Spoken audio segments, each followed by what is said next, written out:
What's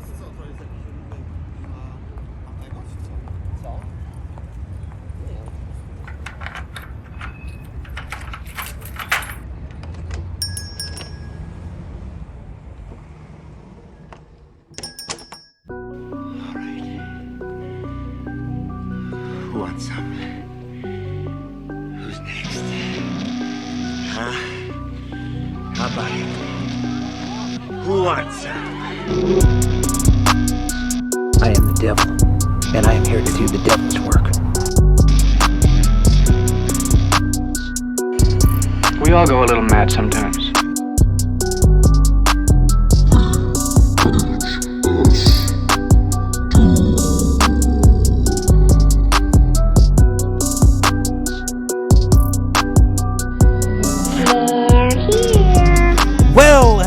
Hello all, and welcome back to the VHS Doom podcast and rental store.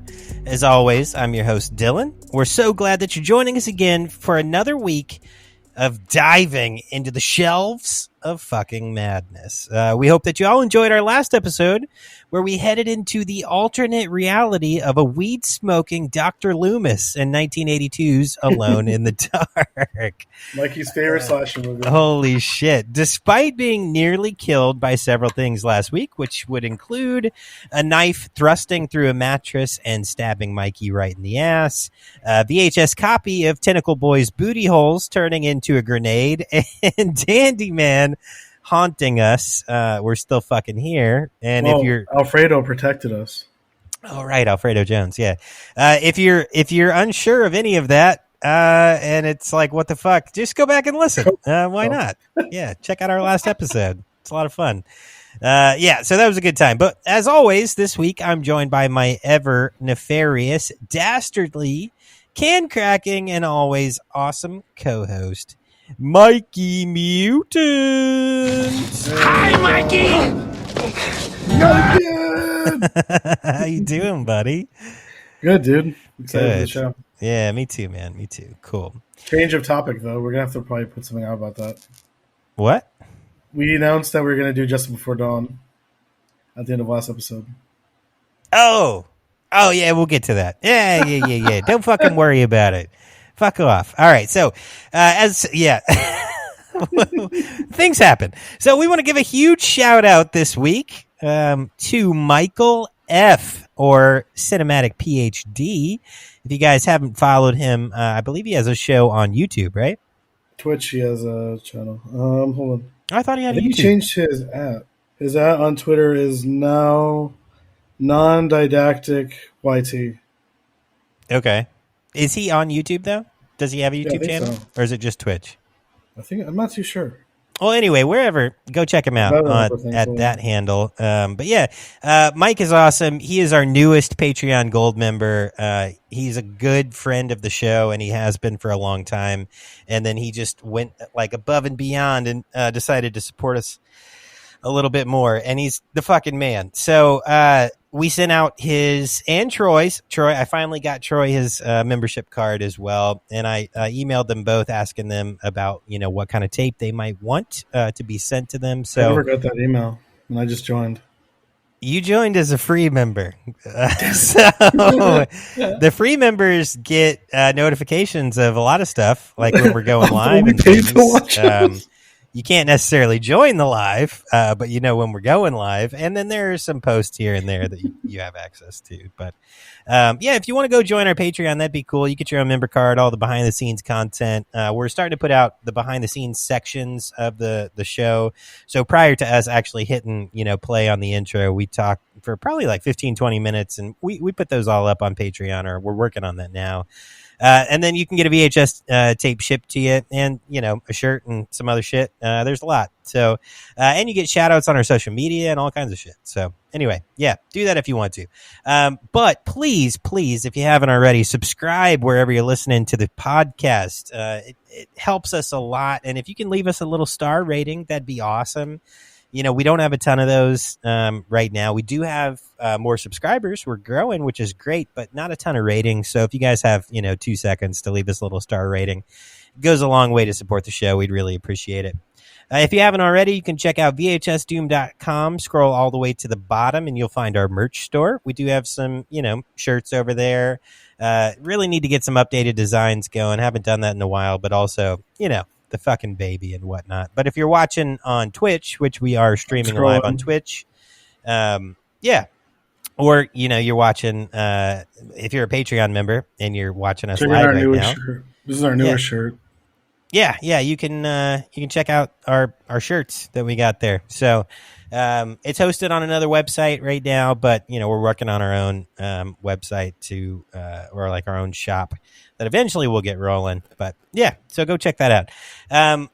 We want you to come on the show. So if you're a producer, a director, an actor, or you're promoting a project, or if you're a podcast or whoever, and you want to collab on a project, we'd love to talk to you. We really want to be involved in our community, and I think that the horror community is really fucking cool. We've been able to develop some cool relationships with some really fucking awesome people, and we'd like to get to know more of you. So if you want to come on the show, let us know.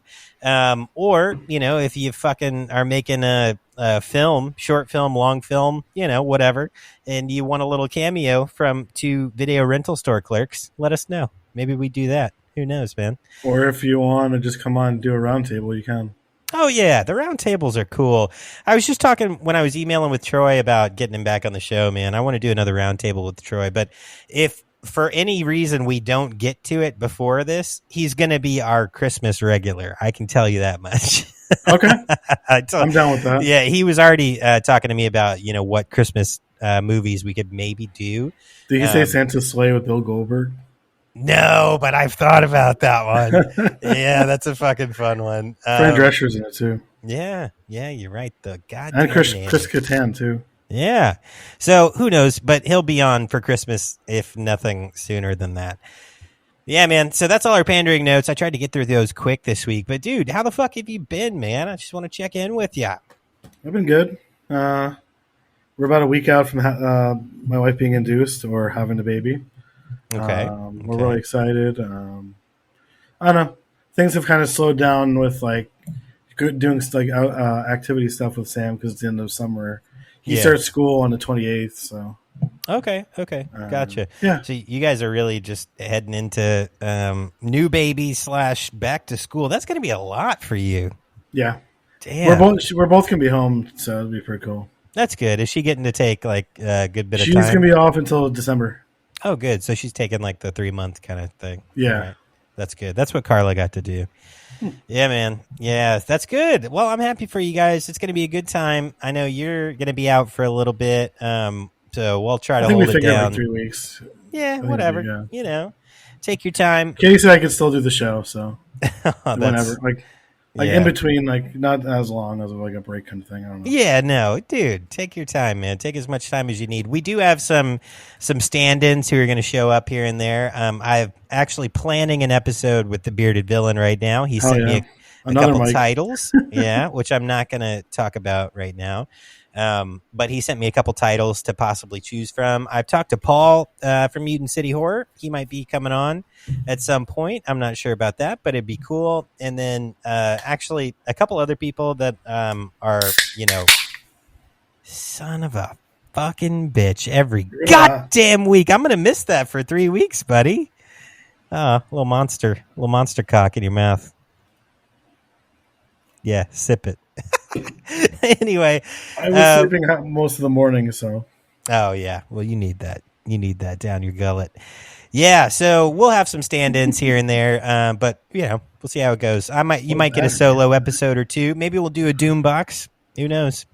But yeah, so good shit, man. What did you watch this week, bud? So I watched 2 movies. One was because we were going to do another movie this week, but we found out that Just Before Dawn is not on anything.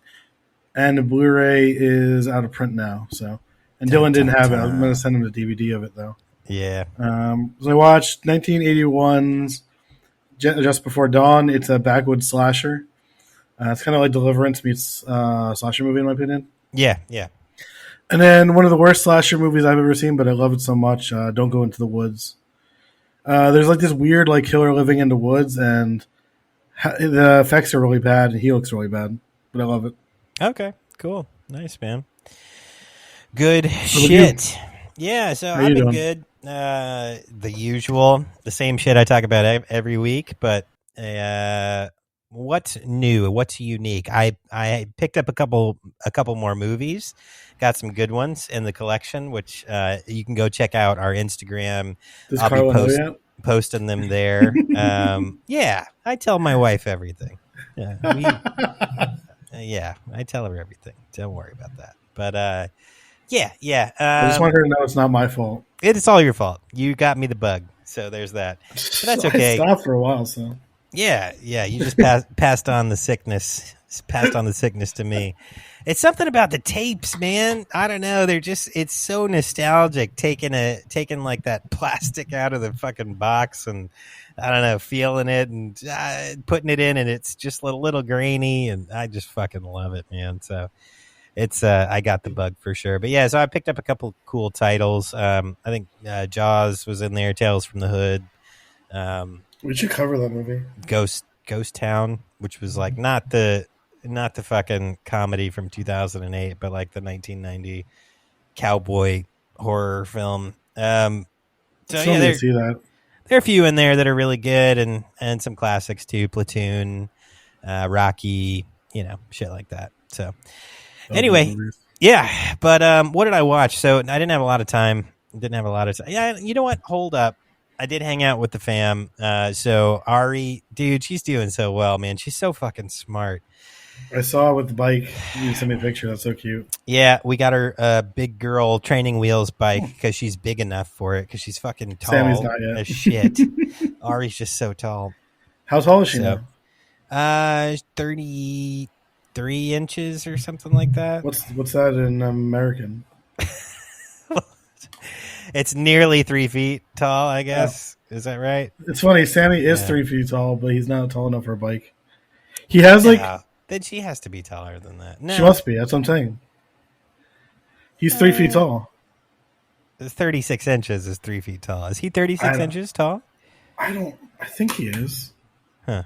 This is bad. Well, he goes to the doctor next month. So. Okay, yeah, let us know. We'll see. But yeah, so she's big enough to get on training wheel bike. So we got her that. We had her riding around.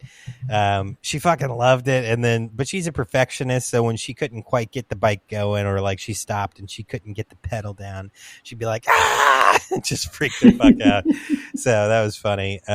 But she's doing really well, man. Really, really well. She finished up her swim lessons because the girl was going back to college and wouldn't be in the neighborhood anymore. Yeah, our last one was last Friday. Okay, nice. Yeah, ours was something like that. And then we're going to get her in soccer this fall. So that'll be the Sammy next loved activity. That. We had him. We've done it the last 2 summers. Nice. Yeah, I know. You've sent me pictures and videos, and it looks like they have a lot of fun just running the fuck around. So I'm gonna. Yeah, he was getting mad at the other kids because he didn't realize that like he has to go get the ball, and like he was like mad that like they would just take it from him, or like his teammates would just like walk with the ball and he couldn't get it. So like he's behind them crying because he couldn't get it at first. But he likes it a lot. He's been practicing with my father-in-law. Yeah. No, that's cool. That's cool. I like that. Yeah, Ari, man, she's just so fucking smart. She says shit nowadays that I'm like, wait, what? What did she say today? I was like, oh, the plan is we're going to do this, this, and this.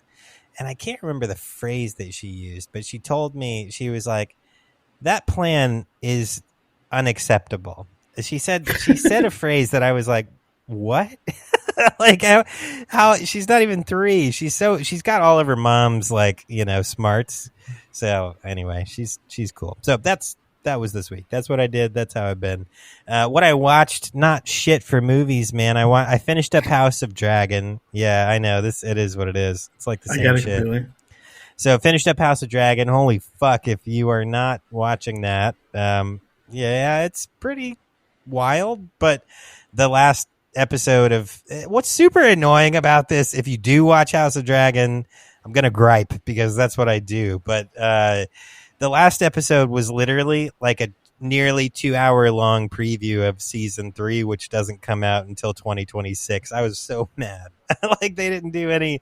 There's like no closure. It was all openings for the next season, which is good. They need that, but they didn't close off stuff from this season at all. At least it didn't feel Maybe like they're scared after the ending of the last series. maybe, you know, they fucked that up so bad. So That's what I heard. I watched the first 2 episodes, and I just like never watched. I don't know. I think it was like right when I moved up here, and I didn't have like a way of watching it. Yeah. Okay. Because that was before like there was like HBO Max. Yeah.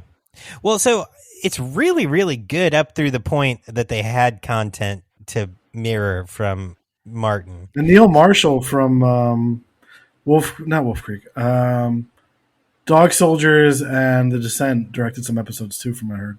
Oh, okay. I didn't know that. I think he did the is it called The Red Wedding? Oh shit! Yeah, that's a wild episode. Yeah, Neil Marshall's awesome. Yeah, if you want to see a wolf head on a human body, then you should go watch that. Fun times. But yeah, they did a really good job with that series up until the content ran out, right? So George R.R. Martin hadn't finished, or shit, I don't even know if he has still finished the last book. I don't think so. There would have been a lot of more news about it, I think. So is he still writing? Yeah, he's still fucking writing, like, but he's. I mean, like for the series, like the same series. Well, so he's producing Dance of the Dragons or whatever. Her House of Dragon. Is that what this one is called? Yeah, so it's the Dance of Dragons is like the story, but it's House of Dragon. I think that's what it's called on HBO. I have the books. Katie got it for Christmas one year, and I haven't really looked at them yet. Well, so. I guess so. The annoying thing is that he's writing stuff from outside of that main story that he started with, and he didn't finish it. I mean, I understand it's a really hard thing to finish your baby, you know, like finish what you've started, but I think he might be being avoidant with it, or just trying to drag it out. And maybe like epically he'll drop the ending. But the problem was that they tried to finish the series with their own ideas, and nobody can finish a story in the same way that the author would finish the story, right? So like choosing that Jon Snow should, well, you haven't fucking watched it. I don't want to, I mean, I know the character. I just it's been out for years. So I know. I'm going to spoil for you. Jon Snow. And I love fantasy stuff. I just haven't watched it. Stabs, Daenerys in the back. Like, it just didn't make sense. And then he disappears into the woods, and like, fucking, she's dead. And then fucking the cripple boy is the king. What like, happens to Jason Momoa? He dies a very long time ago, like at the end of the season 2 or something like that, or 1. I don't remember. Yeah. Well, so what if you get through season 1, you'll keep going, and then you'll get to like season 7, and you'll be like, "What the fuck?" Or 6, 7, and then like if I think it was 8 seasons. I'm definitely gonna need shows, because that's one thing that's easy when you have a newborn. We were both talking about that. Yeah, well, so the good thing is if you do want to get into that whole universe, you can watch either House of Dragon or Game of Thrones first. Did you say it was a prequel, or is it just like... Yeah, so House of Dragon is a prequel, but they reference the events of House of Dragon in Game of Thrones, and they preview they reference Game of Thrones in House of Dragon. So it's a prequel, but you can watch either one first. It doesn't matter, really. Well, I just remembered I did watch something else. Oh yeah, I've been watching just random Marvel cartoons with Sammy. He's really obsessed with superheroes. Yeah, his favorites are the Hulk and Spider-Man. Nice. And Batman and Wolverine. He calls Wolverine Overeem. Overeem. Yeah. Nice. I'm excited to see Deadpool and Wolverine. I've seen some clips from it. Looks crazy. That does look good. It's made it's been the highest box office of a R-rated movie ever, right? I think so. Yeah. And I love Deadpool and Wolverine, so. Yeah. You know, people online were getting mad at because in Old Man Logan he dies, and they're like, "What? This doesn't make any sense." Right. Yeah, that's a separate book from a different universe where right. He's his healing powers give up. That's the thing with all comic books, yeah. Yeah, comic books. There are so many universes. It is what it is. So I don't know. Maybe if you're not used to that because you didn't read the comics and you're just into the movies, that'd be weird. I don't know. I love it. So the other thing that I did this Sorry. week. Yeah, tangents. It's okay. So I did not watch any movies, but I did want to call out a podcast that I listened to because I mean that's a big chunk of time. It just happens to be while I'm driving to and from work, so I have the time to listen to stuff versus the time to watch stuff when I'm at home. But I checked out a new podcast to me called Last Podcast on the Left, which was That fucking show. cool. I mean, it's a good show. It's a bunch of dudes just fucking yelling about shit, which is funny to me. Like I find it hilarious. But they did a 2-part series on Armin Meiwes. If you don't know who that is, the cannibal of Rottenburg. Is that how they would pronounce it? Meiwes. Yeah, the W is a V. Yeah. So Meiwes. Meiwes. Meiwes. So, yeah, the Cannibal of Rottenburg. If you haven't heard of him, look him up. Holy fuck! But they did a 2-parter on The that. Germans be eating people. So I spent like 3 hours listening to a story about a cannibal that literally ate a person over the course of 10 months. Holy fuck! And the person asked for it too. Yeah, it was a very consensual thing. Consensual cannibalism. Which is so weird to me. Consensual Mimi and cannibalism. Marion Dora put out a movie called Cannibal about it. Yeah, Really you mentioned that in the pre-show, by the way, which you can, if you're a Patreon member, listen to. Just throwing that out there. But anyway, Do I have a sunburn? probably Oh, you're super God, I white. do. You probably just walked do. outside for 5 seconds, didn't you? Oh, fuck you. You too. What the fuck? All right, so that's it, friends. That's what we did. That's what we watched or didn't watch. But let's go ahead and get you guys checked back in from last week. It's that time again. All right, cool. So let me get everything ready here. All right. Last week, we sent you home with just a fucking treasure trove of films curated by none other than our own Mikey fucking Mutant. So first, we sent you with Opera from Dario Argento from 1987. I'll go ahead One of his underrated later movies. take that. Thank you. We sent you with The Eyes. Well, it's Eyes of Laura Mars from 1978 by Ivan Reitman. And written by John Carpenter. Nice. We sent you with Nightmare on Elm Street 2, Freddy's Revenge by Jack Shoulder from 1982. Thank you. Why does it ask me to upgrade my plan? What? It's not letting me message you. On what? I don't know. What the fuck are you talking about? On Riverside, it's being annoying. Oh, I don't know. Upgrade your plan. We sent you with Cujo by Louis Teague from 1983. And lastly, for the kids and the family, we sent you with The Brave Little Toaster to the Rescue by Robert Ramirez. And, oh, God, son of a fuck. All right, I'll take care of that later. And then Patrick Ventura from 1997. Not Robert Rodriguez, which would have been a much more interesting film, I think. But yeah, so, all right. What I'm thinking we're going to do this week, as we're checking these in, or, you know, just kind of in honor of the movie that we're doing, which we haven't even talked about yet, we switched to Madman, right? So Madman is the film that we're covering this week, and I really liked the idea of telling some ghost stories, man. So I'm thinking as I'm taking these tapes and Mikey's, you know, restocking them, I'm gonna tell you guys a quick little ghost story to get the day going. How do you feel about that? Think that's a good idea, Mikey? Yeah. All right, cool. All right, well, here we go. Entails. This is an original. It was many moons ago when the tragedy of Old Man Booty took place. That's right, Old Man Booty.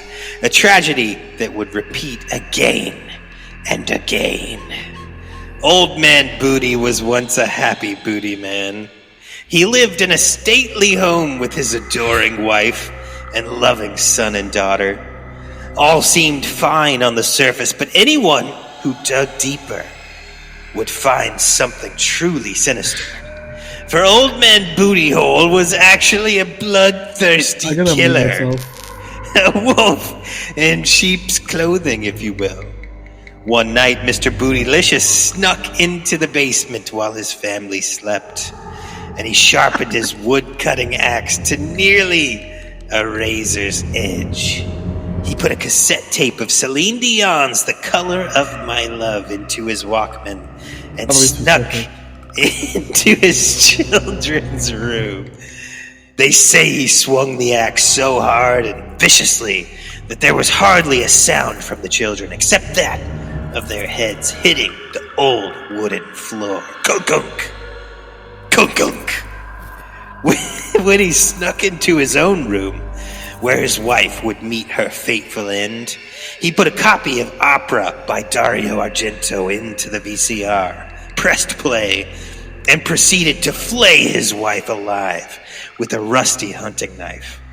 After she was dead on the bed, he took that same knife and plunged it into his rectum and said a few words of old magic and died on top of her bloody, mangled corpse. Some say his soul, an entity made of pure hatred and evil, still resides in a copy of Opera.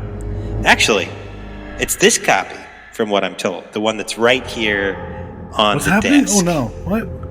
Oh no! We weren't supposed to get this, dude. This can't be here. Yeah. Well, no, we've had this one forever in the collection. But how did you get it? It's just always been here. So I heard this tape was like hard to find. Well, no, it's just it lives here. But the thing is, I haven't seen it. I didn't scan it in, dude. Oh, well, I scanned it in because we've always had this tape. Yeah. So, but the thing, holy fuck, bro.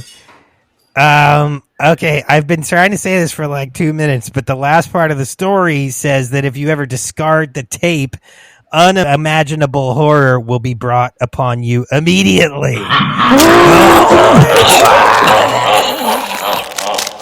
damn it, Mikey's lips are everywhere. Oh my God! Jesus fucking Christ. His eyes are being clawed out by an invisible set of fucking rusty Catman. knives. He looks like a cat man. He looks like a cat man. I can't see anyone. You got the curse. You should took not my eyes. Now I have his eyes. You should not have thrown that tape through the window. You never fucking throw things through a window just fucking around until you just don't. Don't test fate, man. All right. Well, Mikey is just nubs and cat eyes now. And he has the Black Dahlia smile for some reason. Very terrifying. Very, very terrifying. Oh, thank God. Okay. There's no way I could have looked at you for the rest of the fucking show like that. Do you like my smile? No. You're going to ask how I got these scars? No. It was pretty terrifying. Yeah, so the tapes all look fine. Everything was rewound, and even the copy of Opera, whoever went home with that, y'all took great care of it. Mikey, not so much. And that was fucking insane. There was a straight razor in there. Yeah, okay. That's fine. I always like gifts, so that's cool. And pins for your eyes. Oh, nice, cool. All right, friends. Well, let's go ahead and press play on this fucking insanity cult classic of Madman. Go ahead. Hit the button. Boop.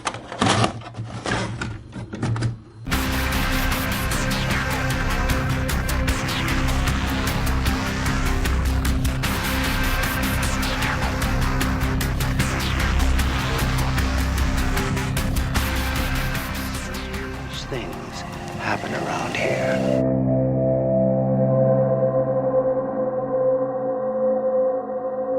He was a farmer, wife and 2 children, who used to live in that old house behind those trees. For no apparent reason, went stark, raving mad. He walked into his bedroom.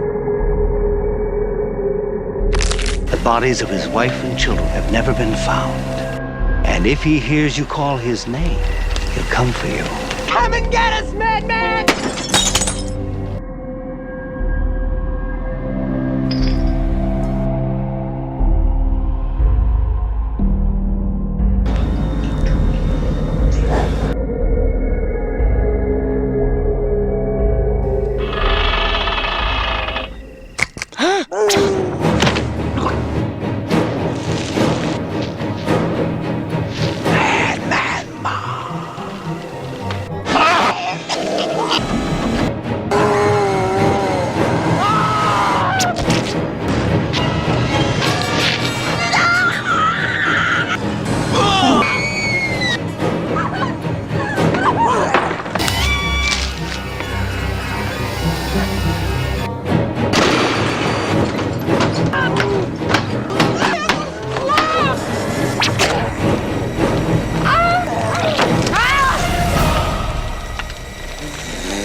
All right, nice. Cool. So, Mikey, why don't you take it away? Go ahead and read the back of that box for us, man.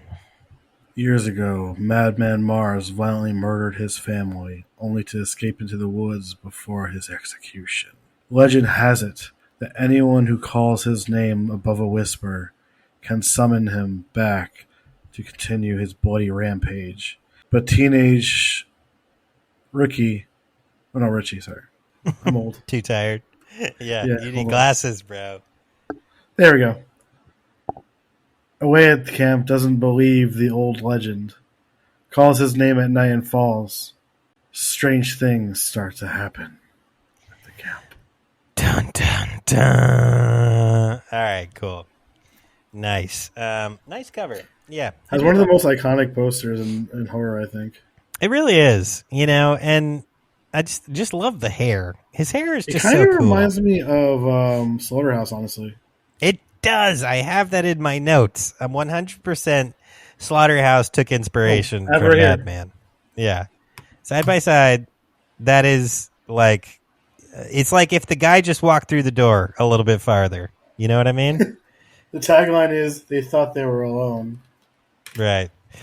All right, cool. So let's dive right in, folks. Madman is a 1981 American slasher film that's written and directed by Joe Giannone. How fucking goddamn it.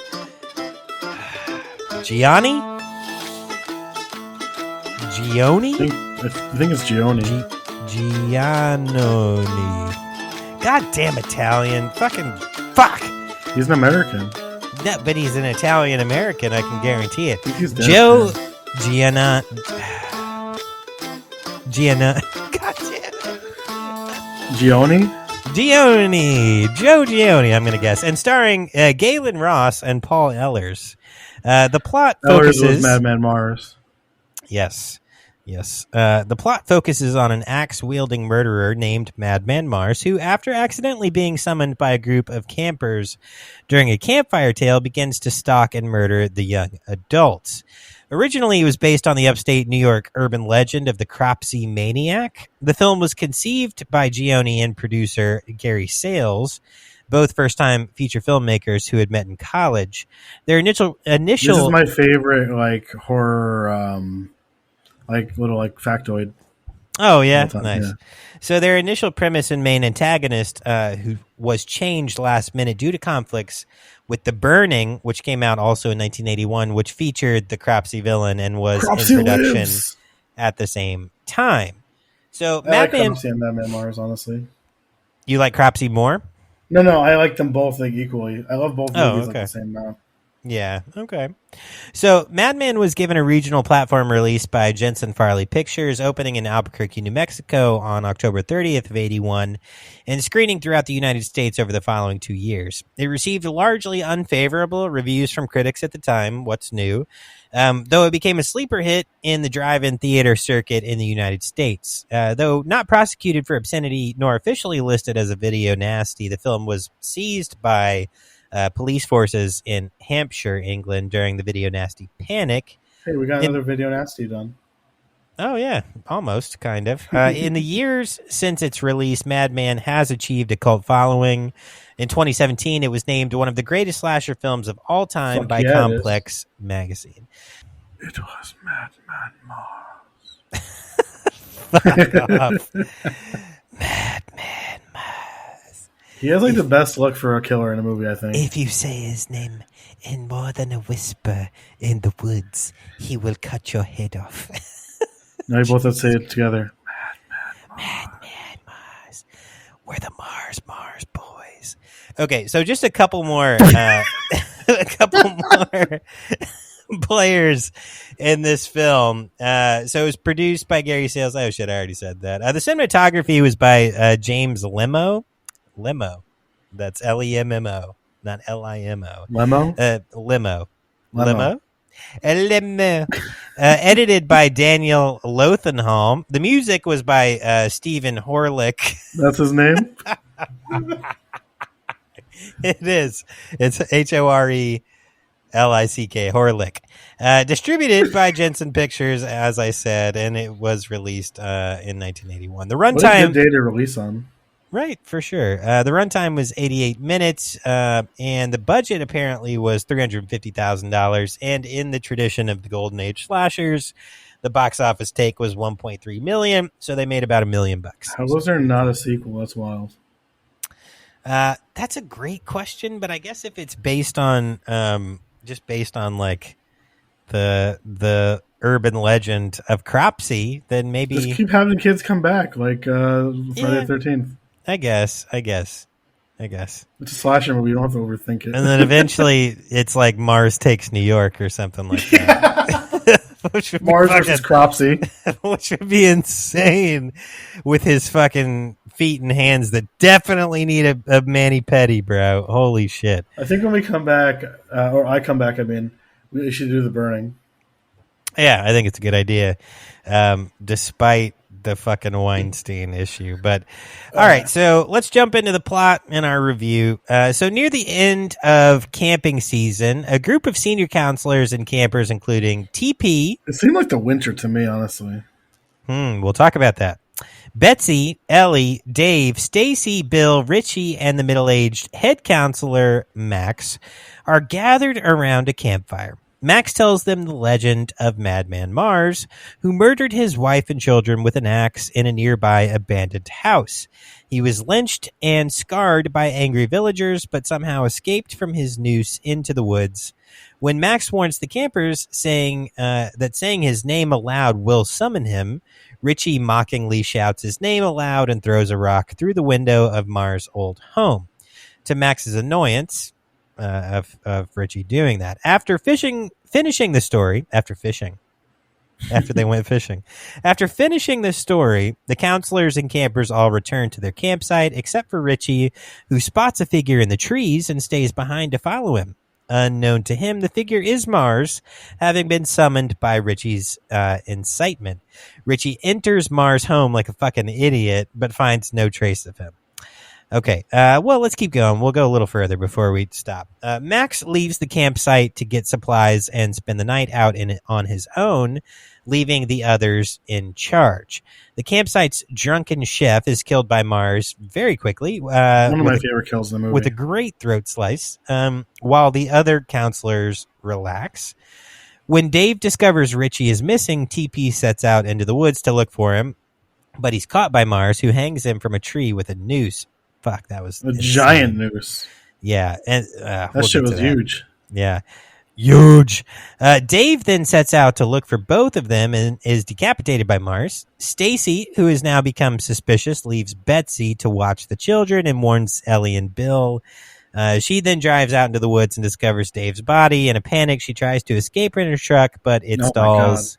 That one was wild. When she exits the truck to try to fix it, Mars jumps on the hood of the truck while she's under it, decapitating. That one too. That was like a giant. That was awesome. Yeah. All right. So we're like halfway through the film at this point, or a little farther. So let's talk about what our thoughts were, or what kind of notes you took, man. Mine were similar to yours, so I just deleted mine. What? I just figured we'd talk about it instead. All right, that's fine. All right, cool. So, in the beginning there, I did like their little quote that they put on at the beginning, which I think I'd read this, and we might talk about this later, but I'm pretty sure Ehlers actually designed and the art of I think he did. The intro. So like the little red he was trees. On I think Killer POV podcast back when it was a thing. Almost 10 years ago, he did an interview, like his only interview for him. Really? Pretty interesting, yeah. His only interview ever? I think one of his only interviews. He's like a regular guy, from what I heard. Huh. Is he still alive? I think he passed away. Oh, rest in peace. Okay. Let me see. Because I was going to say, if he's still alive, we should fucking talk to him. That would be so cool. Yeah, it says he's alive, I think. Oh, okay, cool. I might be thinking of the director. Well, anywho, so yeah, I really liked the little quote that they had there in the beginning. Sorry, Paul, I didn't mean to say you were dead. Oh, right, yeah. So it all started during a campfire at North Sea Cottages, a special retreat for gifted children. Now, I did not find any of them to seem particularly gifted. I think it was gifted in a way of being special. Maybe that's what they meant because Richie was fucking stupid. He was fucking dumb as shit. So was the cook though. Yeah, well, the cook just works there. He doesn't have to be quote unquote gifted, you know. But the kids in one way or another are gifted, and Richie was a fucking idiot. So first of all, TP is singing a ghost story. I've never heard anyone sing a ghost story, but that was interesting. And I just said who the fuck does that. Yeah, so then after that, like right after TP gets done singing, oh shit, what the fuck's the Max? Max starts to tell his Madman Mars story. So he says, here's a terrifying story, and you will all have your heads chopped off. Best of luck to you, children. My vacation starts tomorrow. Oh, yeah, that was it. At the end of his story, he says that. So this was a terrifying story. You're all going to have your heads chopped off. Best of luck to you, kids. My vacation starts tomorrow. Goodbye. That was like essentially his sentiment. That freaked me the fuck out. No, I was like, what the fuck, Max? Like, what a dick. Yeah, Richie then throws a rock like a mile. He throws it so fucking far because so he throws a rock and it goes through the window of the old house that's supposed to have been Madman Mars's house. But later on, when they're at the house, you can, like, and Richie's outside of the house, you can see, like, it's pretty far away from the trees, like, pretty fucking far. And they were camping in the trees. So when Richie threw that rock, they showed it go through the window of that house on that side of the house. So he would have had to throw that fucking rock literally what a dick move. Forever. He should have played baseball. He definitely should play something. But yeah, so that was a dick move anyway. And honestly, kind of frustrating, to be honest. I kept waiting for him to be brutally fucking slaughtered. Anyway, so I liked the throat slash on the cook. That was really good. Mars was just fucking hilarious, though. So his growling noises when he's just like, it sounds kind of like my baby. That's what my baby sounds like when he's like, you know, trying to fart. And it's like,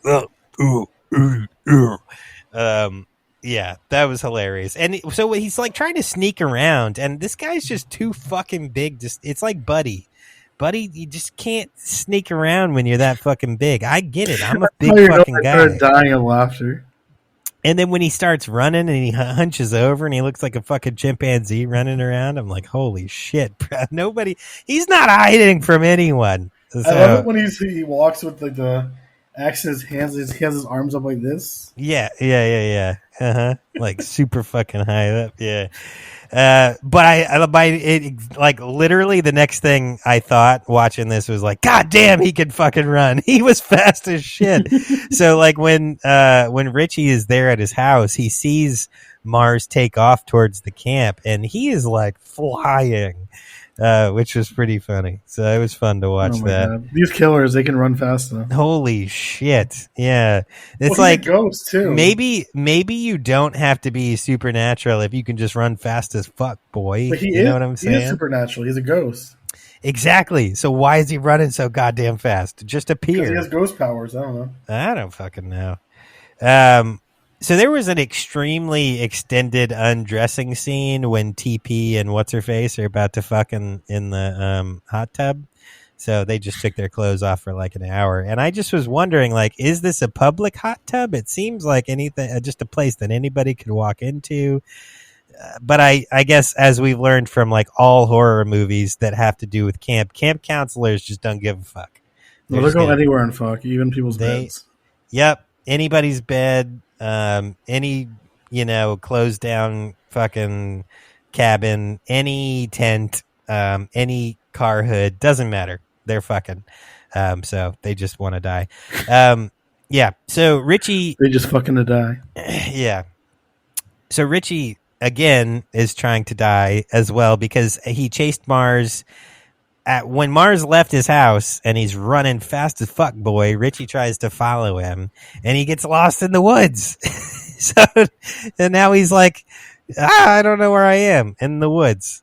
It was ridiculous. All right. What do you got? I feel like I'm hogging all of this. No, I agree with you. I thought the noose when it kills him was hilariously big. It was huge when TP got strung up. I'll get not Richie. TP, my bad. Oh, you're good. You're good. Yeah. I always get like the victims' names wrong in these movies. And there are a bunch of them in this one. It's like a lot. Yeah. It's a lot of names. I like the axe kill also. Oh my god, what's that girl's name when she gets it in the chest? Oh, at the end? Yeah. Oh fuck! She's the one that I really didn't pay that much attention to. Her face really. She looked like high as fuck. So it's not Ellie, is it? I could be wrong. That's what I was asking you. Yeah, it's Ellie. It's Ellie. Because isn't Betsy the blonde? I thought Betsy was the one who gets beheaded by the trunk. No, that's Stacy. I know that one for sure. Yeah. Yeah. So I think Betsy is the blonde, and I think Ellie is the little curly-headed, like, dopey-looking girl. Yeah. Anyway, all right. So we'll continue. I love his design too. Yeah. Yeah, for sure. So Stacy is out in the woods in a boat playing a flute. Did you notice that? Like, why did they start that scene like that? She was I think they were all high as shit. That's my honest assessment. So like Ellie, if that's the girl's name with the curly hair, like her and her boyfriend are just chilling and like looking up at the moon. And she has a line, which I have to jump ahead in my notes real quick. Let's see. Oh, great moon tonight, eh, Billy boy? And she just like looks up with like a dumbass smile on her face. They were all high. They were all getting high, which is fine. They were on that dab of death shit. We are now called. I'll tell you at the end. Yeah, we'll talk about this at the end. And then, so Stacy gets out of the boat after she's playing her fucking 70s flute, and then she's carrying her flute, and she's trying to climb a hill, and she's falling, and then they play suspense music, and then the hand tries to grab her foot, but she never knew anybody was chasing her, so, I don't know, it was weird.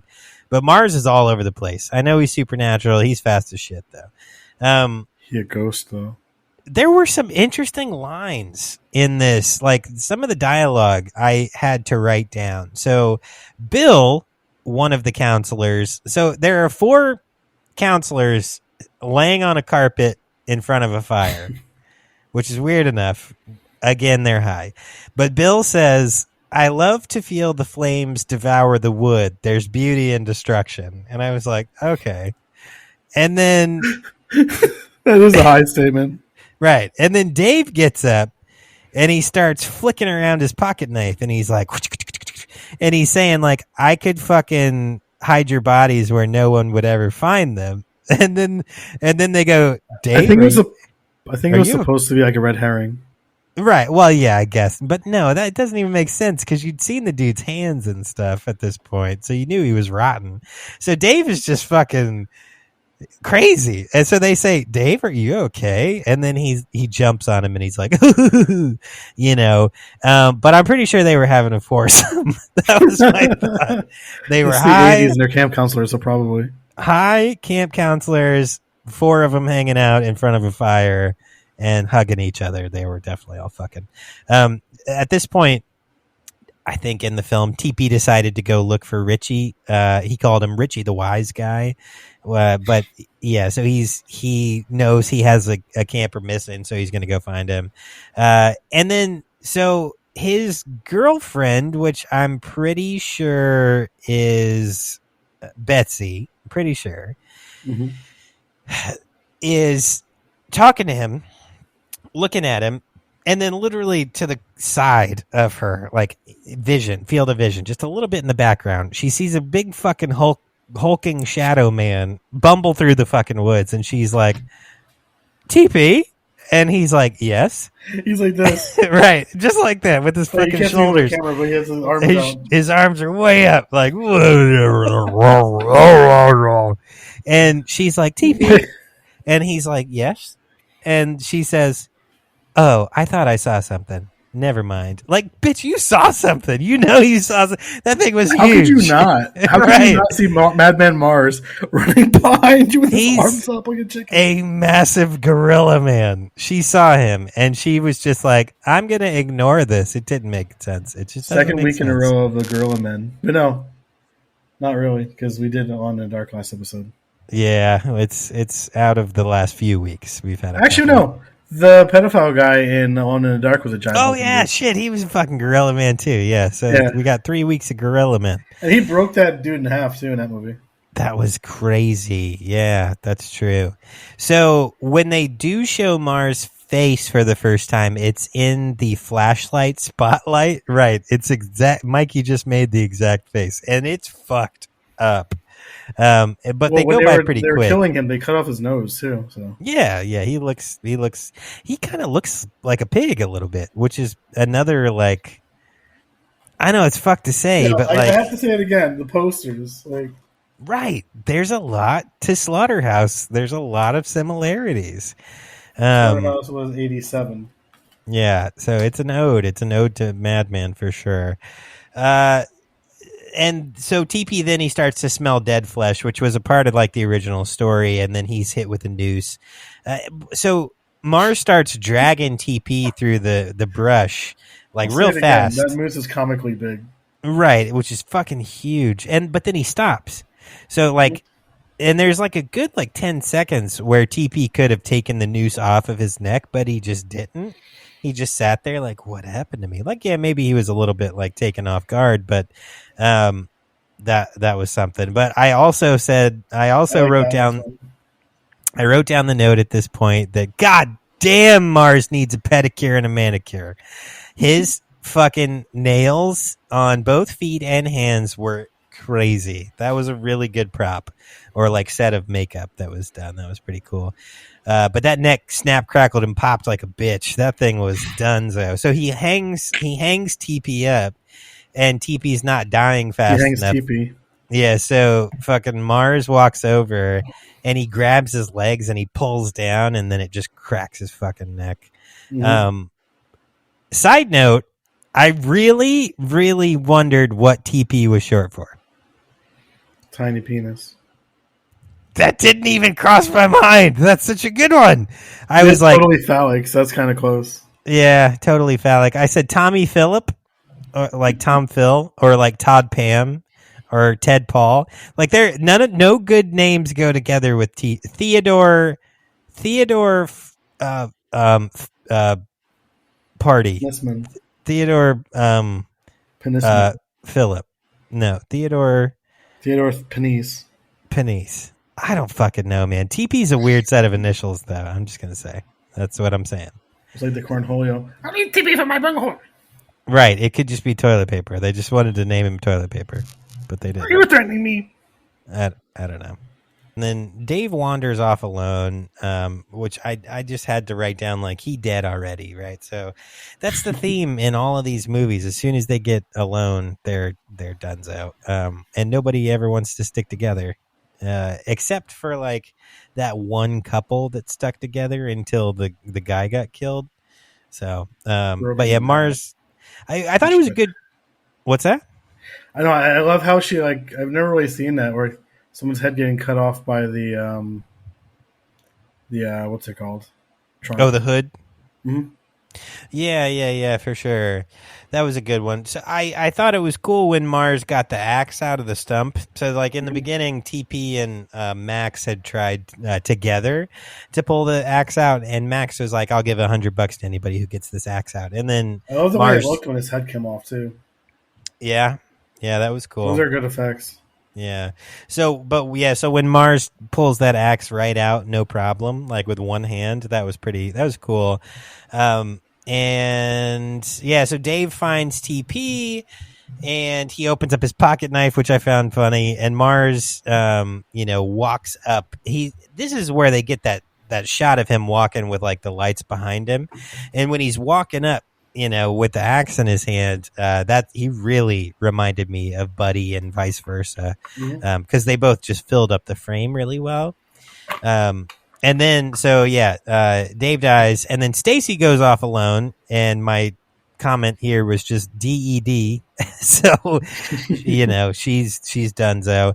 The guy, though, Mars is, again, just too big to go unnoticed scampering around the camp. He's just like, like bumbling all around. Stays. Oh, God almighty. Is that Hugh? Why wasn't I invited? This is one of my favorite movies. Oh, is it really?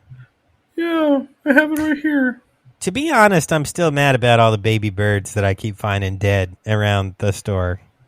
Those are a gift to your family. But they're all eaten and vomited back up. I don't understand. Yes, that's my art. Your art. I know you guys love taxidermy, so I tried my best at it. That is true. That is true. My wife is into rearticulation. I don't know. All right. Thanks. Yeah. Well, sorry I didn't invite you, buddy. It's good to talk to you and not have to shoot at you this week. Okay. So, yeah. Where are we? Yeah. So Stacy drives away just barely in time. Mars tries to grab the door and open it before she drives away, but he makes this like disappointed sound, which made me laugh. He was like, "Ooh." And I thought it was really for a soundboard. Yeah. We should do that for our reviews. Yeah, for sure. I thought it was, it made me laugh a lot. That was a good sound. Maybe I'll grab a copy of it. I mean, like a clip of it.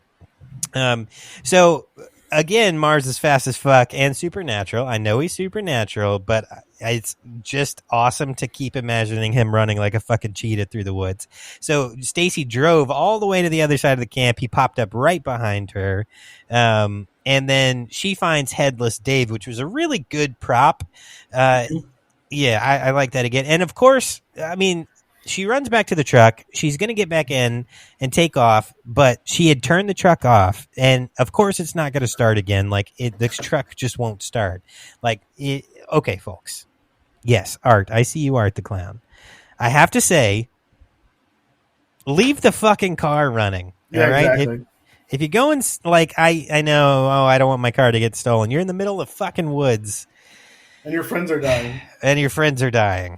Leave the fucking car running. You know what I mean? Just anyway. So I also was kind of confused. I didn't know what she was doing with the screwdriver. So I'm just going to say right now, there's nothing all the way in the back of the engine that you can use a screwdriver on that's going to help you start the car. It's just not. It's not I don't how know cars, so. It's not how this works. It's not how any of this works. So, but it did give a good. It was a good way to get her in under the hood, obviously, so she could get decapitated. Yeah. So the couple. We skipped over the dude getting ripped in half. Oh, Dave. Yeah. Yeah, you're right. I did. He did. No, it wasn't Dave. No, I didn't skip that. That's the boyfriend. But yeah, that happens before. You said she got decapitated, but that happens like right scene before, in the same scene. Right. She runs out of the car. Yeah, she runs out of the car and she like looks in there and gets decapitated. Right? No. Okay. So I'm thinking of it as like two different things. Yeah, you have it backwards. So Stacy finds Dave's head out in the woods, and she runs back to the truck. She tries to start the truck, doesn't work. Gets under the hood, gets decapitated. The couple then come find her body. That's what it was. Okay. Sorry. And then he gets lifted up and like ripped in half. I love that. So yeah, that was a good one. So I thought it was kind of fucked up. Well, unfortunately, the girl of the couple sees Mars with Stacy's body, and she immediately screams as loud as she fucking can. Like, it's just so frustrating, right? Like, keep your fucking mouth shut. Then super fucking random note that has nothing to do with this whatsoever, but this model of truck is actually mader from Cars with a nicer paint job. So he started his witnessed career in a past life. Yeah, he started his career much earlier than I thought he did. But no, for real, it's the same truck. So I don't know, random. So Bill who's the boyfriend of the couple, he grabs Stacy's head out of the truck engine bay and wraps it in a towel, and then he chucks it out into the woods, which I kind of found like sad but funny. I was like, oh, you know. And then he gets pulled out of the window by Mars, and then the girl is left in the truck, and she gets into a slow motion car crash, which was funny. And then she sees, and he gets ripped in half. Yes, right. So over the head kill, he lifts him right up, and that's another, you know, another good one. That's a really good one. Yeah, I was kind of wondering, do you think that they used the same body prop and dressed it differently? So like the decapitated head. Yeah, the couple different decapitations. So there's like the body, and then there's the head part of it, right? Mm-hmm. Yeah, I meant like the stump though. Yeah, the stump, like the neck stump. It looks similar on them. I think they probably did. I thought it was a good effect, though. It was a good one. So Richie, at this point, you see Richie again. He goes into the basement and he sees like whatever. They don't show it, but I had the thought, like, if Richie survives this despite starting everything, I'm gonna be fucking mad. So I don't know. I was just going to be mad. I was kind of wondering if Mars ate the bodies, but that's answered later.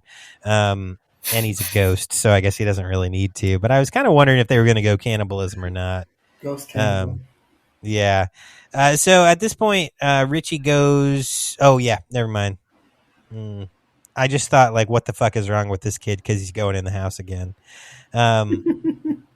So the girl from the couple, which I just can't remember her name at all. I think it's Ellie. I think you're right. Yeah, so she goes back to the camp, and she's looking for Betsy, who's the blonde girl that was dating TP. It's like too many fucking people to worry about in this movie, but so she's like looking for Betsy, where are you, Betsy? And she's kind of wandering through the camp, and she goes from one building to another, and then she gets into like the mess hall kind of building. And then she comes back up to the front, and the front door's open, and she's like, what? But instead of like going up and slowly looking outside, she turns her back to the door and scans the room, so it's just a good way for them to have him pop up behind her. It was kind of a weird thing to do, but so then you see this giant fucking crazy Her man death is like one of my favorites in any slasher movie. Well, yes, it was good, and also it was hilarious when she went to hide in the fridge. I thought that was an interesting choice. But people just can't fucking stay put.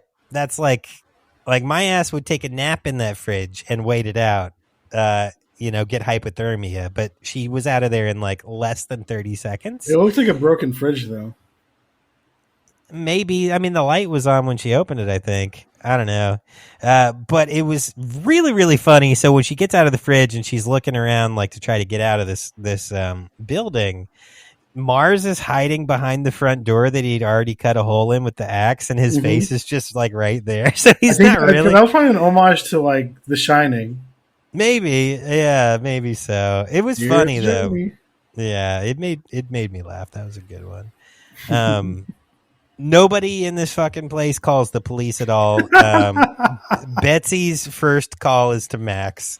So when she finds a dead body, and not to mention she just finds a dead body, she shoots a dead body. So she has a shotgun. You can't shoot him though. Right. Well, she has a fucking shotgun. And I was kind of mad because I was like, there's been a shotgun around this whole fucking time and nobody's thought to take it anywhere with them. But like, so she has the gun, she loads it up, she's walking around looking for whatever's happening, and then Ellie's body is like thrown up into a window, and she shoots the body. It was kind of a weird cut though. There wasn't enough reaction to that happening. So she shoots the corpse, and then immediately it cuts to her like on the ground, and then she runs off to like tell the kids to wake up. I just thought it was a bit rushed. But I also thought she should have hit Mars with the fucking bus. She got everybody on the bus, loaded them out. She didn't hit him with the bus. She stopped, and then he got his hand into the door, but she did beat the shit out of his hand. Like she was beating the fuck out of that thing. So she was trying, and I thought it was Balthazar last week. Oh, you just beat the fuck out of his hands? Yeah, he was trying to open the door. I was counting things. I'm not allowed to let people in at that point, but he wouldn't stop banging on the door. You were counting things. Okay. Yeah. Nice. All right. Special things. Like tapes? Hidden special things. Okay. Not going to ask about that. Okay. So, yeah. So you'll find out one day. Right. So she got the kids when out. I was proud of Betsy at that moment, but also she's dumb as fuck because she left the bus to go find the people. Like she's like, I would have just driven away. Like, fuck that. Exactly. Fuck off. Everybody else is a fucking asshole. Go. Everyone else is dead. Like, I'm just leaving. Like, you literally saw that he's killed your one friend and no one else has come back for hours. Just assume they're all dead and get the fuck out of there. I'm glad that she at least brought the gun. Not that it mattered because he is supernatural. And then I thought it was kind of weird that he did like the slowest axe swing ever. I think it was, just to build that like timing or suspense. But he's like walking up and he's like, it was just kind of funny. He clawed her face, which that was a really good effect. I like that one a lot. So he hit her face with his nasty ass infected fingernails. You get like necrosis from it if you survive. Yeah, like sliced her face open. And I thought she was somehow going to get away. She obviously wasn't a final girl because she got meat hooked. But she did stab him. So she got her little pocket knife into him, and that made him knock a candle over and set the house on fire, which is kind of cool, I guess. And I was like, son of a fucking bitch. This is my last note. Richie got out. That little piece of fucking shit. He got out. He started everything. He will obviously be scarred for life, but he made it out. So that's that. What else you got? That's all my notes, man. I thought I liked that, like when a killer is like a ghost. Like, I think if I remember right, the killer from Hatchet, Victor Crowley, is influenced by this movie. I can see that for sure. They kind of look the same too, same kind of build. They do. Yeah, I don't know. Like, how could you beat a ghost? Honestly, yeah. Like that happens even in Victor which one is it? Ending of the second one into the first one? No, into the third one. I can't remember which one, but in Hatchet, she Daniel Harris's character like shoots him to death with a shotgun. Yeah. But then because he's still on the island, or they get the corpse back on the island, he comes back alive. Right. Yeah. I don't think you can beat a ghost slasher killer. No, you just can't. It's just not possible. That's dims the rules, man. It's not going to happen. You might get away for one movie and then they'll kill you first in the next movie. You know what I mean? That's just kind of the rule of thumb there. So cool. All right. Good stuff, man. Yeah, it's a good one. I like it a lot. So let's jump into some production stuff. So is this your first time watching it? Yeah, this is my first time watching Madman. Did I give you the DVD of it? I think I did. You did. I do have it, okay. And I haven't watched it. The quality on that thing is so bad. Everything is blue. Oh, cool. Good. Like the part where she gets the axe to the chest is like really blue and dark. You can't really see it. Oh, okay. Yeah. Nice. I just remember that now. Gotta love a good restoration, man. Yeah. But Vinegar Syndrome did an amazing job on this one. All right, cool. So let's jump into production. So in 1979, filmmakers Joe Giannone and Gary Sales, both graduates of Richmond College, were inspired to make a horror film after the commercial successes of recent low-budget horror films. In developing a screenplay, Sales recalled the urban legend of Cropsy the Maniac, which he had heard as a child, and suggested it as a possible basis for the story. The two devised the working title of Madman, The Legend Lives, with Giannone writing the screenplay. That's a dope title. Yeah, while Sales attempted to find an investor to help fund the production. After numerous failed attempts at attracting an investor, producer Sam Marion agreed to help fund the picture. By 1980, Giannone and Sales had secured enough financing to enter into production. It was during this time that the filmmakers became aware of Harvey Weinstein's The Burning from 1981, also featuring the Cropsy Maniac. because the two films resembled each other too much, which would lead to a canceling effect of both projects. Giannone decided to halt the production and rewrite the script. The idea of Cropsey was changed to the fictionalized Madman Mars, a farmer who had massacred his family and been lynched by an angry mob, whose presence is claimed to still haunt the woods near his home. With a Frank Sinatra tour entitled Frank Sinatra, The Legend Lives being produced around the same time. Oh, man, this movie got cucked a little bit. Right? The filmmakers also decided to alter the film's name to simply Madman. That's a great decision. It did get cucked twice. During the summer of 1980, the whole plot had to be changed because of it. Right? The producers had begun location scouting, eventually setting on a Fish Cove, which is in Southampton in Long Island, which provided all the required locations in the script. Principal photography commenced in November of 1980 at Fish Cove in Southampton for what was to be all night shoots. According to actress Galen Ross, as the leaves were starting to turn brown and fall from the trees, the production were forced to find as many as possible and paint them green to give the impression that the film was set in summer. However, you can tell when what's his name is reading or singing the story, you can see his breath. Right, exactly right.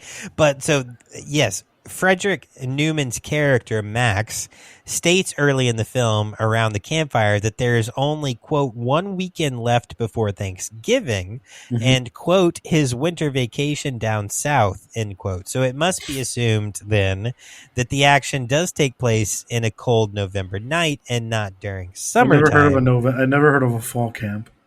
Right. I'm headed to fall camp. Fall camp. Jesus Christ. Love you, buddy. Yeah, love you, buddy. You're the man. Fish Cove not only provided a large house to film, but also 25 cabins and that the cast and crew could stay in. As it was out of season, the filmmakers had to hire out the entire camp. For the room and board that the complex offered, the crew was charged only $25 per head, apparently, which is kind of cool, with the staff having to work nights to accommodate their guests. Inflation, it's like $600. It's like $7 million fucking dollars. And this film would have made no money. But anyway, so the special effects in the film were created with practical methods, some of which were dubious, and demanded the scenes being filmed quickly. The opening scene, which sees Max tell the story of Madman Mars around a campfire, actor Tony Fish was given only one night to memorize the song that he sings. Tony Fish, TP. It's an F. Oh, right. Are you talking about PH? Fish? Yeah, I was thinking about Pish Fish. Yeah. The band? Do you like them? No, I don't. Maybe. I mean, I'm not really a Fish fan, but yeah. Oh, well. Okay. Tony fucks. That's what it's supposed to say. No, that's with still a PH. Fuck you. With a PH. He fucks. Holy shit. I found our sound clip or our TikTok video for this week. Tony fucks with the PH. All right. He fucks. God damn it. All right. So Tony was given only one night to memorize the song. Proficient force. That he sings in an effort to creep out his fellow counselors, as the prosthetics for Madman Mars were late arriving on set, and the director was forced to rethink the shooting schedule. Other practical effects included dummy heads made of condoms with fake blood, which, when hit with an axe, created the image of a skull being crushed. That's crazy. That's cool. I like that. Got to get creative, man. On December 8th of 1980, towards the end of the shoot, filming was abandoned for one day. Oh, wow. When the news came over the radio that singer John Lennon had been murdered in New York, and as a mark of respect, the filming was put on hold. I heard you did it. That I murdered John Lennon? Yeah. 9 years before I was born? Yeah. Okay. I mean, shit, anything's possible in today's day and age, right? All right, cool. So that's all the production stuff. A couple trivia notes. Our time machine last week. Yeah, I mean, we do have one of those for when we need it, but I liked John Lennon, and honestly, Arya's middle name is Lennon, so I'm just throwing it out Sure. there. Like, anyway, all right. So trivia: Paul Eller's son. Speaking of babies and children, Jonathan Ellers was born during the shooting of the movie. Paul received the news that his wife was in labor while he was filming a scene in Katie full would kill me if that wasn't Madman there. Mars makeup. Paul went immediately to the hospital and held his newborn son for the first time while he was still wearing some of his Mars makeup and his overalls. Can you imagine, like, you're just like working in the hospital in the 80s, and this like Monster Man comes in. He's like, "Where's my baby?" Like, ooh, ooh, ooh, ooh. Like, what the fuck? He's running no, like this through the halls, and he's got the fucking axe. It's a miracle he didn't go to prison on his son's birthday. Holy shit. Okay, another quick trivia note. So the production originally did want to get Vincent Price for the role of Max, which would have been cool. Yep. He didn't have a lot of screen time, though. So, I mean, it would have been cool for the story. That would have been cool. Wasn't that the case also with Whisper to a Scream? Oh, yeah. Mm-hmm. He was only in it for like a second. No, he was in it for longer than a second. I mean, he was the narrator, so he tied everything together. I feel like Max. I've never seen it. I just heard that he was like in it for a little bit. Yeah, he ties it. He's the librarian in A Whisper to a Scream. So he tells all the stories. He gets them rolling. So he's like the glue. But I don't think Max was the glue. I think Max told the. Yeah. Well, no, Fred Durst is here. Are you okay? It's hard for me to talk because you keep having moments. You all right there? Why did he turned off his camera and his microphone? I offended him. All right. Anyway, so the crew. I already said this in the production notes, but yeah. So the crew did have to paint the trees.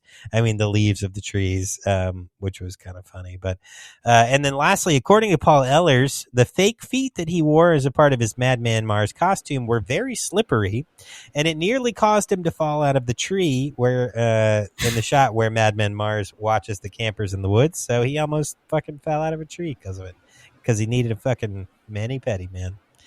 All right, cool. That's all I got on trivia and production. So, Mikey, why don't you go ahead, sir? Take it away with the box office and home media. All right. Release. Madman remained in distribution limbo through 1981 until being acquired by Jensen Farley Pictures at the end of the year. It received a regional release in numerous markets, opening on October 30th in Albuquerque, New Mexico. In January 1982, the film screened in Wilmington, Delaware, and Detroit, Michigan. It premiered in New York City the following year in January 7th, 1983, in LA, February 18th, 1983. Over the course of the year, the film became a sleeper hit in drive-ins and ultimately grossed $1.35 million in USD. That's crazy. Yeah, no, that's a great return. Yeah. Madman was released on DVD in 2001 by Anchor Bay. With a non-anamorphic transfer, the film was again released on DVD by Code Red in 2010. The edition, though anamorphic, containing numerous bonus materials, boosted transfer that lacked blue hues presented in the original negative. That's what I was telling you about. Yeah, it's exactly what you were saying. Yeah. Mm-hmm. Like, you can't. Like, I love this movie to death, but like, you cannot see anything like a lot of the kills in that movie because it's blue. It's like watching Underworld. Yeah, but not on purpose. Right. On May 12th, 2015, the independent label Vinegar Syndrome released the film on Blu-ray for the first time. And then in August of 2015, Arrow Films put it on Blu-ray in the United Kingdom. Okay. And then in April 2022, Vinegar Syndrome reissued it in 4K. Ooh, 4K. I didn't realize it was Ultra on 4K. HD Blu-ray. That probably looks amazing. Nice. All right, good shit, All man. right. And now, Cool. Well, now it's time for our reviews from Rotten Tomatoes. Oh, God. Are you just imitating Hugh? Yeah, he taught me how to do it yesterday. Fuck. Damn. I'm sorry, man. Never gonna. It's just the noise sweeping the nation. So there's a 5-star movie or a 5-star review that says one of the best Johnny Cash movies. What? I don't understand what that means. Immediately dead. That's not the best one I'm going to use. I just wanted to say that. 'Cause, like, what the fuck? One of the best Johnny Cash movies of all time. All right, so Madman. 2.5 star. Super fun 80s slasher that's poorly done, which is part of the fun. So many edits in here that make it so you can't figure out who the hell is where. The kills don't make any sense sometimes, but it's spooky season. You want to see dumb people running around through the woods from a man who is a half-pig zombie with an axe for no reason. Listen, there were no pigs mentioned in this. Stop fucking with Buddy. But yes. And I guess since the best one was the Johnny Cash one, I'll do a 1-star one instead. All right. Well, that was. I'm just gonna say that 3 whatever. That was a good review. I did like that one.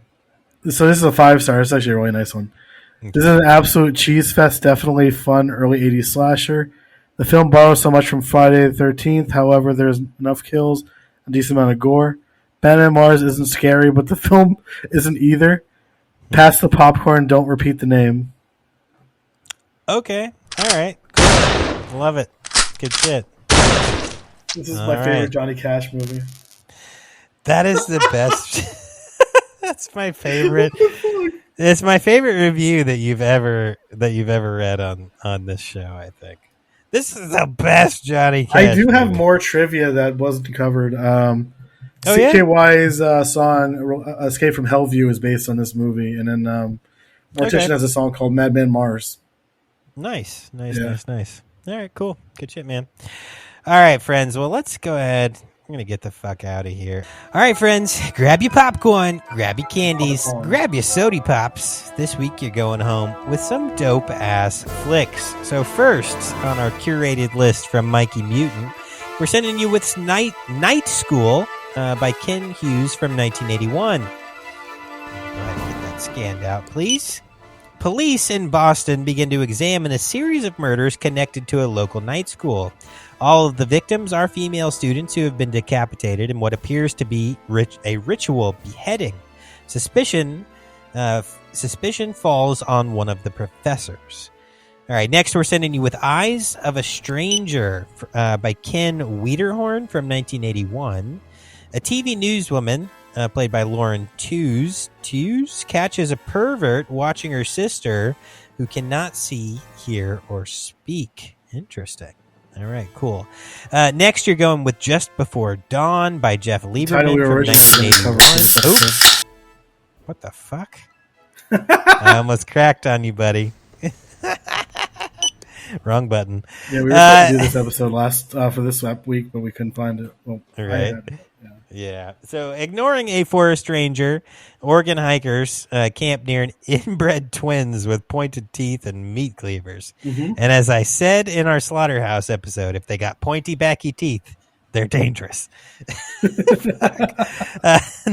Next, you're going home with Iced from Jeff Quinty from 1989. A group of childhood friends witnessed the demise of their friend who was accidentally killed during skiing over the love of a woman. 5 years later, they have been invited to the opening of a ski resort. A murderous assailant, donned in ski clothing, has targeted them and one by one begins to stalk and kill them. And lastly, for the kids and the family, we're sending you with Stuart Little by Rob Minkoff from 1999. What a good film. When the Littles go on to an orphanage to adopt a new family member, a charming young mouse named Stuart is chosen. While George is initially unwelcoming to his new brother, the family cat, Snowbell, is even less enthusiastic about having a mouse as his, quote, master, and plots to get rid of him. Against these difficulties, Stuart resolves to face them with as much pluck, love, and courage as he can muster. In doing so, he shows his beloved new family that great things can truly come in small packages. All right, cool. Give me your fucking money. Nice. Also, if you didn't notice, Mikey, you did 2 Kens, 2 Jeffs, and a Rob. I didn't realize that. That's fucking awesome. Yeah. I thought for a second when I was reading it earlier, I'm like, is the theme Ken? And then not the time period either of the three movies either. Right. Well, you got 3 1981s, an 89 and a 99. So there was nothing there, but I was like, Ken? All of the best slashers are in 80, 81, Jeff? 82. Jeff? Anyway.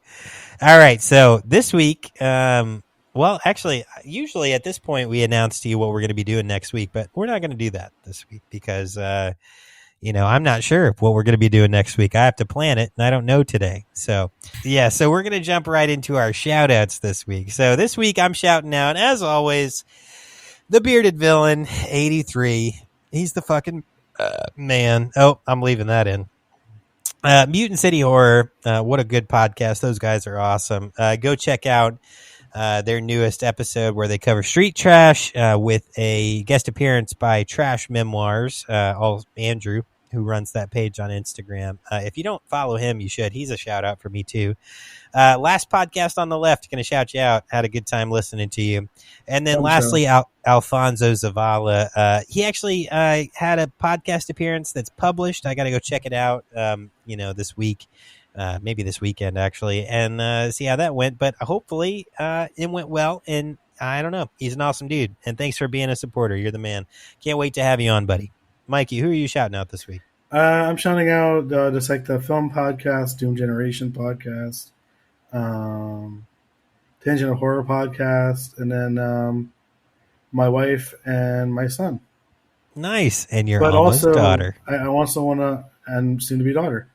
Mm-hmm. And I wanted to also announce that A Dab of Death, my other podcast, we're changing the name to Night of the Living Dab. Okay. We're still going to do true crime and all that kind of funny stuff, too. Well, funny stuff and true crime. And we should be doing some episodes in the next few weeks. Nice. Yeah. Okay, Night of the Living Dab. That's a cool fucking That's NOTLD pod on Twitter. Did you guys change the yeah, he redid it on there. Nice. All right, cool. Good shit. And the logo was dope too. Yeah. I did like it. I saw it. Yeah. Good shit, man. All right, cool. So don't forget, friends, come on the podcast if you have a project that you want to promote. Shoot us an email at vhsdoom@gmail.com. Twerk till it hurts, beep till you creep, pickle them ricks, rest in peace, Harambe, you angelic bastard, and keep on keeping on, you old booty hole men. Oh, fuck. Oh, fuck. He's coming back. Oh,